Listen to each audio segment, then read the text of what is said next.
It's the Digital Board Gamer here with the weekend review for June 30th to the 4th. We have 4 beta games to look at, 3-ish full releases, and then a couple updates. So let's first start with the updates. I'd like to start there first.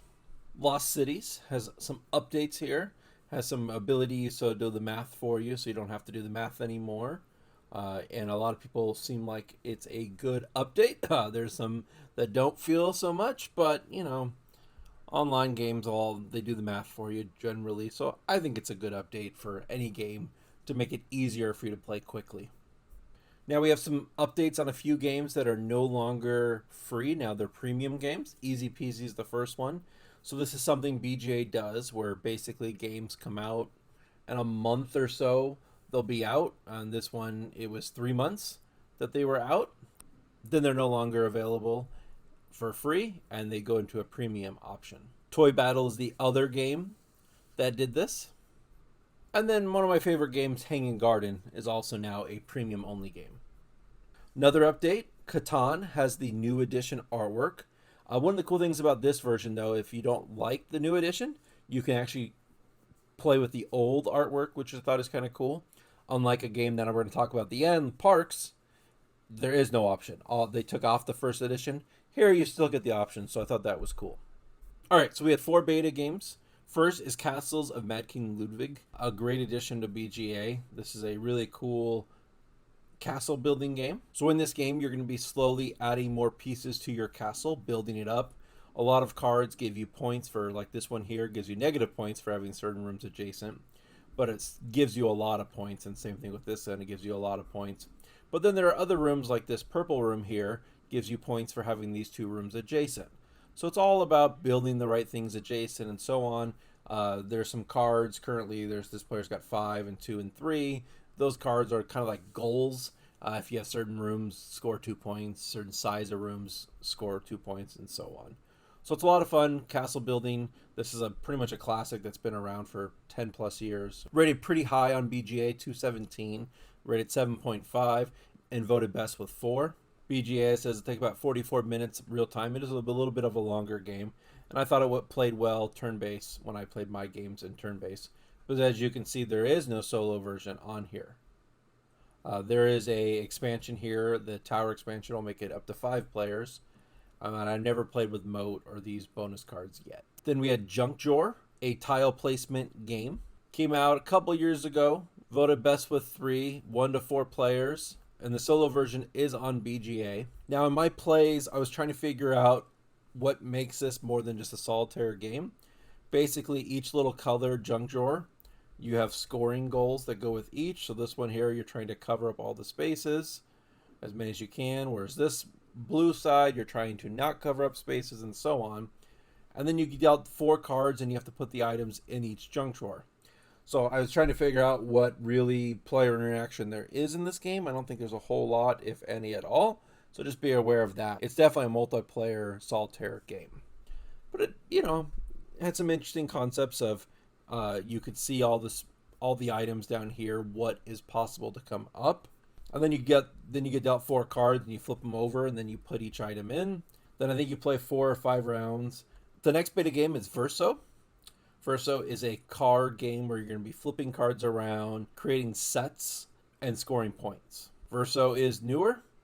Came out this year, 2025, and not a whole lot of votes yet. And there's a solo option here as well, up to 6 players. And it'll take only about 5 minutes to play this one live. It's pretty quick. So you're playing through this whole deck of cards here, so this game's about over because there's about 9 cards left. But you're going to be adding them. You're going to be deciding, do I want to take this blue 2 worth 3 points, you see the points at the top, or do I want to flip it over? On the back side, it'll always be worth different amount of points, and it'll always be a different color, and then the number will be +1 or -1 in the so that 2 would either be a 1 or a 3 on the back side. So here, this 2 with 1 point will either be a 1 or a 3, and it has to be an orange or a green on the back, and it has to be worth more than 1 point. And you're basically trying to create sets. So here, 1, 2, 3, you could score this set. You click on them, you force your opponent to flip over their highest card, which will change it, and then you score points based on these points here, and then you discard, I believe, the top 2 cards. Overall, this one was fine. Definitely, I think probably a better real-time game. But if you were stuck playing a turn-based, it would work fine. And our last one, Expedition 20th Century. This one I'm a little torn on. I can't decide if I like it or not yet. I'm still trying to decide. So this one came out in 2021, rated a little bit less than a 7. Not a whole lot of ratings too much yet. But what you're doing in this one is you're drafting cards depending on what continent you're on, and then you're putting it on your board. Every little section your board has to go from lower, aka 1900s, to 2000. So you have to go lower to higher in ascending order. And each little area does something slightly different. Like this top one, you want to get every continent on here. Obviously ascending order, like I said. But the scoring was a little weird on this one. You'll see there's a scoring over here. So like the cards you're placing down in your board interact with the scoring, but you don't really score based on what you play per se. Like you score 5 points if you get all 6 continents on your map. There's a year gap bonus. And I mean, the great thing about being BGA, you just put your mouse over it, it'll tell you what all the scores are. So it wasn't terribly hard to figure out at all. You know, it is a little bit more of an educational game because you'll learn stuff. Like I didn't know the first cell phone was in 1983 and so on. Remind me a lot of Timelines if you've played that one, but definitely a different take on it for sure. Now for our full releases, Rumble Nation was first on Monday. Rumble Nation is a abstract strategy dice game. You'll see here it came out in 2017. This one here came from Japan, and I believe the English printing is coming out now. It says best with 4, and I think I agree, more players the better for this one. So what you're doing in this one is you're rolling the dice, and then depending on the dice you roll, you'll see down here, you're going to pick one dice, and it'll equal the troops, and the other 2 dice will equal where it goes. So you do have these little tactic cards. You can use it once per game, and you only get to use once.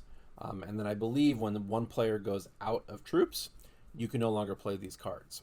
So you're putting down all your troops, and then what's going to happen is at scoring, they're going to go from lowest to highest. So you'll start with 2. And if you have troops there and you won, and you have troops in adjacent territories, you'll actually spread troops out. I believe it's different amount of troops per player count. I know I played a lot of 2-player, and it was just sending 1 troops. But I just played a game of 3-player, and I believe it sent 2 troops to the areas. So basically, if I won the 2, and I have this red guy here in the 10, I'll actually send a troop over to the 10, which will more secure it. I think that's the coolest thing with this scoring. And then obviously I win the 2, and then we go on to the 3, and so on. So the areas with bigger points are worth more points, but it's easier for people to spread their troops and maybe help secure it later in the game. If you're playing more than 2 players, you actually score half of the points for whoever's in second place as well. So in this area, first player would get 10, second place strength would get 5.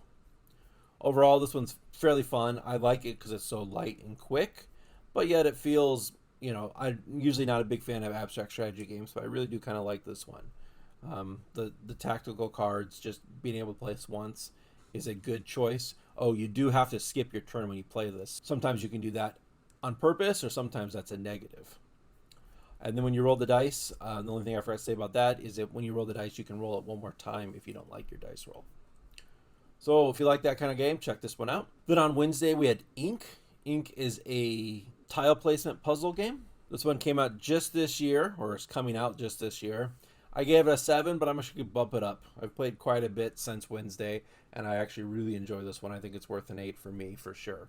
So I give it an 8 now. Sometimes as I play a lot more through the week, my ratings go up just a tad bit. So yeah, this one's definitely a fun game to play.